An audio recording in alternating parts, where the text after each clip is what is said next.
สวัสดีวันนี้อยู่กับช่อง YouTube ตักตะแขกพาเบิ่ง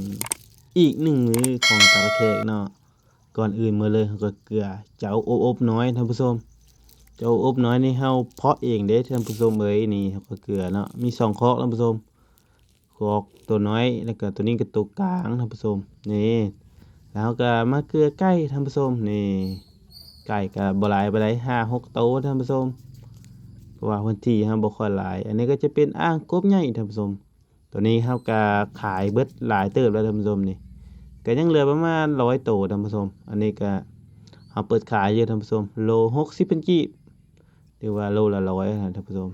อันนี้ก็คือพ่อแม่พันธุ์มันท่านผู้ชมเบิ่งเลย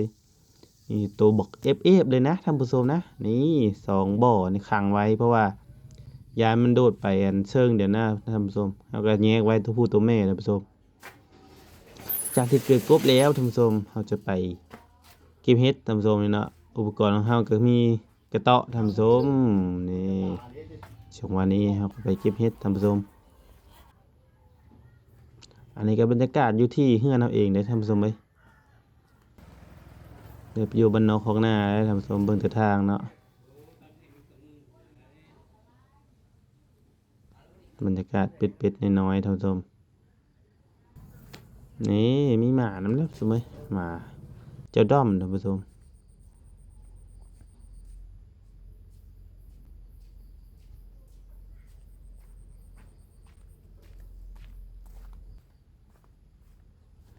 อันนี้ก็จะเป็นหนทางที่เราไปเก็บเห็ดท่านผู้ชมหนทางก็ยังเป็นทางแดงท่านผู้ชมทางแดงทางดำท่านผู้ชม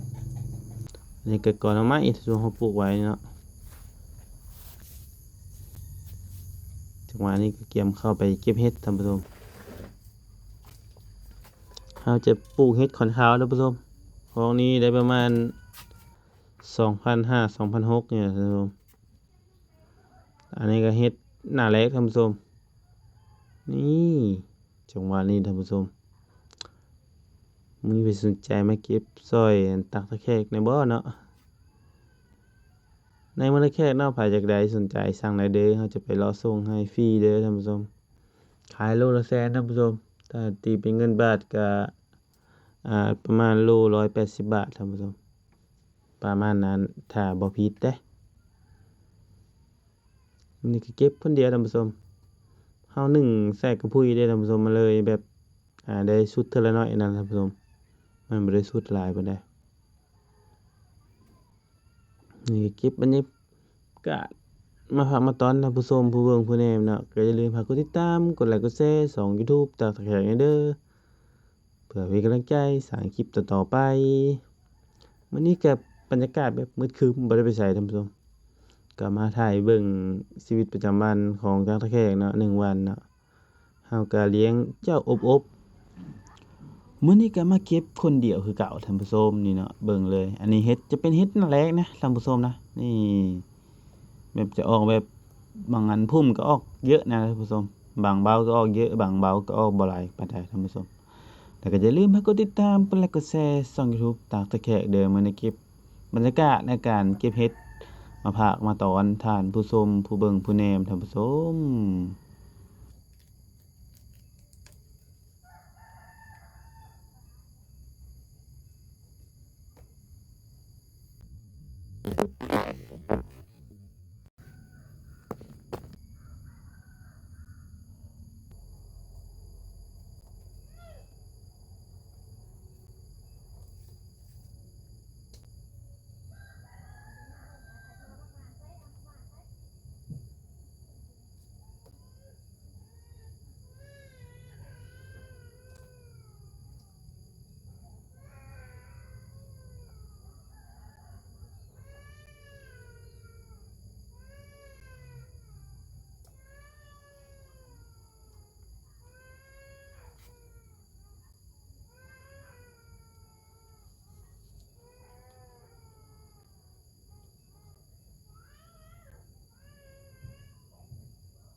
ตอนนี้ก็เก็บคนเดียวท่านผู้ชม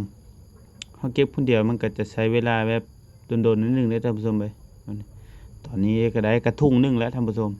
ตัวนี้เฮ็ดตัวนี้ก็จะบ่หลายปานใดท่านผู้ชมประมาณ400ปลายเนาะเฮ็ดคอนข้าว ถ้าเป็นเฮ็ดนางฟ้าแล้วน่าจะได้หลายกว่านี้ท่านผู้ชมก็แบบนี้แหละท่านผู้ชม1วันของตักตะแคกเนาะท่านผู้ชมแต่เก็บบรรยากาศมาพากมาตอนท่านผู้เบิ่งผู้แนมผู้ชมก็พากกดติดตามหน่อยเด้อท่านผู้ชมเฮาก็ใช้เวลาเก็บคนเดียวก็ใช้เวลาโดนเติบท่านผู้ชมชั่วโมงปลายท่านผู้ชมเพราะว่าเฮาจะได้เลือกเก็บเอาเนาะเพราะว่าเฮามันแบบมันบ่คือเฮ็ดนางฟ้านะเฮ็ดนางฟ้าล่ะเฮาสามารถแบบทกออกเลยเนาะอันนี้จะได้เอามีดตัดเนาะท่านผู้ชมมีดบ่เข้ามันก็จะซักซ่าท่านผู้ชมนี่ตอนนี้ก็ได้กระหยังหนึงแล้วท่านผู้ชมได้กระทุ่งหนึงเนาะอยู่นี่ก็ขายประมาณโล180บาทท่านผู้ชมอยู่ที่ลาวอยู่ไทยราคาแล้วก็เม้นมาบอกหน่อยเด้อว่าอยู่ลาวกับอยู่ไทยราคาเท่าใดดีตกเป็นเงินกีบก็ประมาณ100,000กีบท่านผู้ชม100,000กีบเด้อจ้าเว้ย100,000บาทเฮาก็ขายเองท่านผู้ชมปลูกเองขายเองนักเลงพอท่านผู้ชมบ่มีไผสนใจสิมาเป็นลูกค้าของตักตะแคกบ่น้อหรือสิมาเก็บซอยเก็บคนเดียวมันก็โศกเศร้าเหงาหงอยเด้ท่านผู้ชมเอ้ยแบบมันออกหลายๆก็จนบ่ฮู้แบบทางสิเก็บนะท่านผู้ชมบางเทื่อก็เลี้ยวไปเลี้ยวมาอยู่หั่นแหละท่านผู้ชมเลี้ยวไปเลี้ยวมาเก็บไปบัดทางหลังมันใหญ่อีกแล้วท่านผู้ชมเฮ็ดขาวโคตรจะใหญ่ไวท่านผู้ชมจากที่เฮาเก็บเฮ็ดนี้ไปส่งก็ถ้ามีออเดอร์กบเฮาก็ไปส่งกบท่านผู้ชมกบเฮาจะขายโล60พันกีบหรือว่าโลละ100เนาะกบอบเฮาก็เลี้ยงได้ท่านผู้ชมเอ้ยลูกมันขายตัวละบาทท่านผู้ชมถ้าเป็นตัวแม่มันตัวผู้มันจะเป็นขายเป็นคู่ท่านผู้ชมคู่หนึง2ตัวท่านผู้ชมสนใจสั่งซื้อได้เด้อท่านผู้ชมแล้วก็อย่าลืมฝากกดติดตามช่อง YouTube ตักตะแคกให้เด้อท่านผู้ชมนี่ปัจจุบันนี่ก็โอเคแล้วเนาะเราเก็บใกล้จะหมดแล้วท่านผู้ชม